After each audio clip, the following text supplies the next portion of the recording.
ఎస్సీలకు అందాల్సిన అన్ని సంక్షేమ పథకాలను జగన్ రద్దు చేశాడని టీడీపీ నేత రవికుమార్ బూర్ల విమర్శించారు. గుంటూరు జిల్లా ప్రతిపాడు టీడీపీ అభ్యర్థి బూర్ల రామాంజనేయులు తరపున వట్టిచెరుకూరులో రవికుమార్ ఎన్నికల ప్రచారం నిర్వహించారు. ఐఏఎస్ అధికారిగా రామాంజనేయులు ఎంతో సేవ చేశారన్నారు. రాష్ట్రంలో 5 ఏళ్లుగా విధ్వంసక పాలన జరిగిందన్నారు. అన్ని వ్యవస్థలను జగన్ నాశనం చేశాడని విమర్శించారు రవికుమార్. రాబోయే ఎన్నికల్లో ప్రతిపాడులో టీడీపీ గెలుపు ఖాయమన్నారు.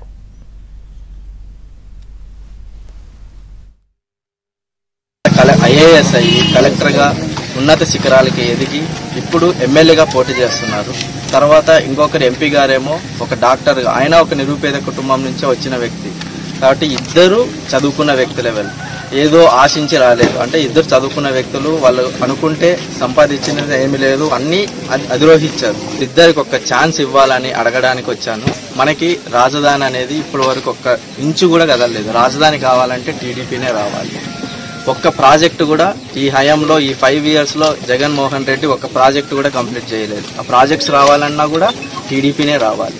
తర్వాత నిరుద్యోగత పెరిగిపోయింది. ఇప్పుడు చూస్తే మన సర్వే ప్రకారం చూస్తే బీహార్తో ఈక్వల్గా ఉంది.